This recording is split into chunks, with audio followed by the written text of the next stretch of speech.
Good day, everyone. This is Jay from Pageant Trend. And for today's video, we'll be having one of the candidates of Miss Face of Tourism Philippines 2024, of course. I'm here with Madam Julianne. Hi, Madam. Hello, sir. Good day. So, Yeah. how are you today? I'm feeling nervous. Medyo kinakabahan. And since first time ko, Uh-huh. then lahat ng mixed emotion. Mixed Pero kakayanin. Ayan. And ano nga pa yung place na nire-represent mo dito sa Mrs. Face of Tourism Philippines? Cagayan Province. Oh, you're from Cagayan Province. Yes, sir. What's the vernacular there? Ilocano, Ibanag, So halo-halo na. halo-halo po. May mga Tagalog na din. Uh-huh. Actually, yung mga bata po ngayon, nagtatrain na sa Tagalog. Bihira na yung Ilocano, Ibanag. That's why in-apply nila yung mother tongue sa school. May Ilocano subject, ganun. Kung Ilocano yung school, para hindi mawala yung pagiging Ilocano, ganun. Kasi nowadays, 'di ba, sa YouTube, ganyan-ganyan. So marami ng batang Tagalog, English na hanggang sa makalimutan yung roots talaga nila.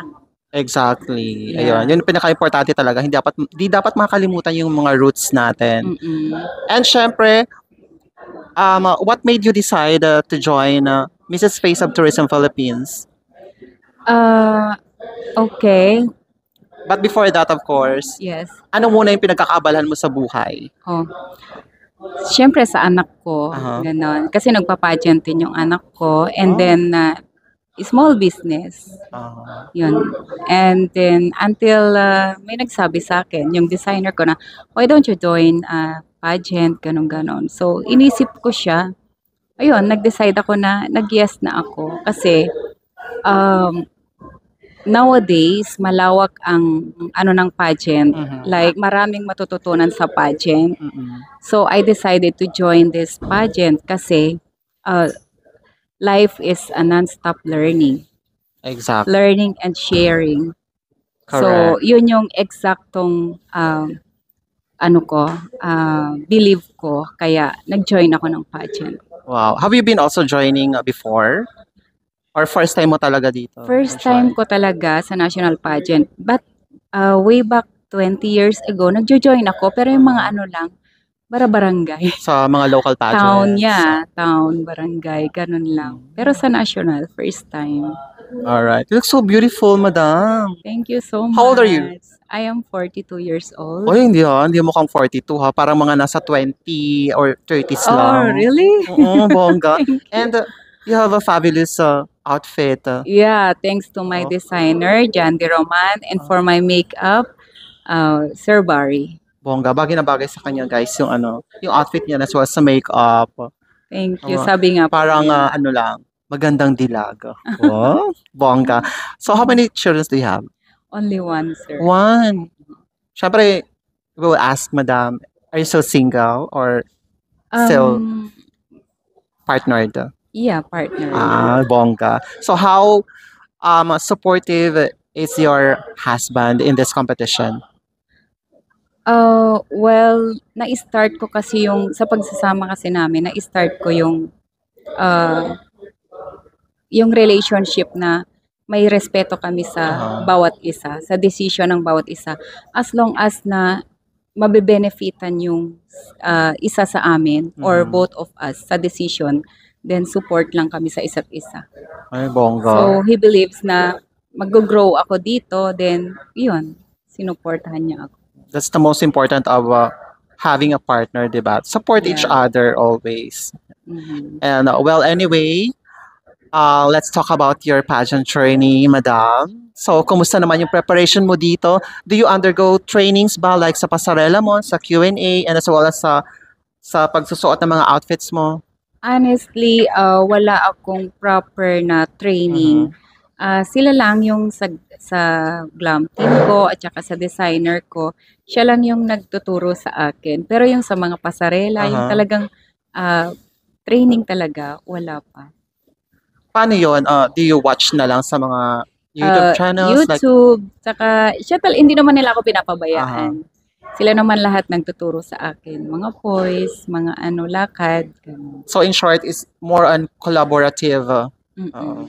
All right, Madam. Thank you so much for sharing that. And of course, let's move on to another question. So, Okay, sir. ayan, I have provided some flashcards, and these flashcards contains personal questions. Yeah. So you will answer it from your heart. Sure. Ayun.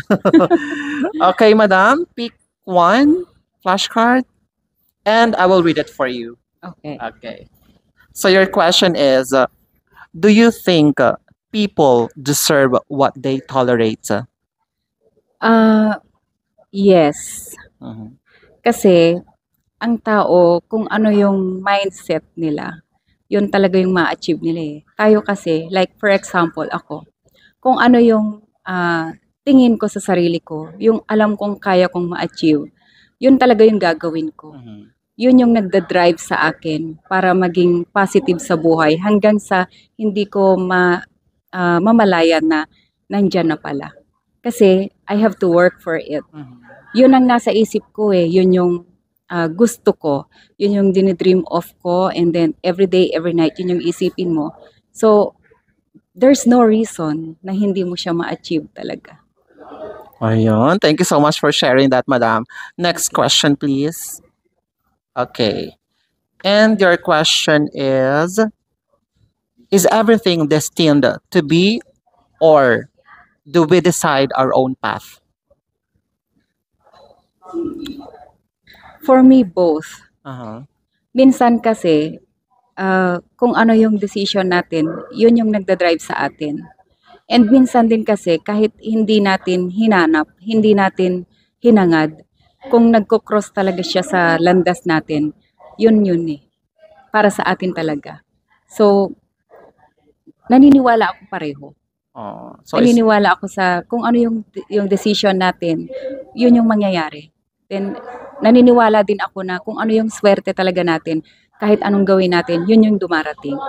and it's for you to accept it, 'di ba? Yeah.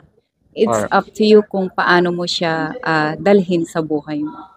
ayan, bongga. Thank you so much, Madam. Next. Okay, your question is it okay for your partner to talk about your relationship problems with their friends? No, Uh-huh. kasi nga yung relationship, past or present, may bearing kasi yan na Mhm. pagka kinukwento yung relationship, good or bad, sa friends niya, Mhm.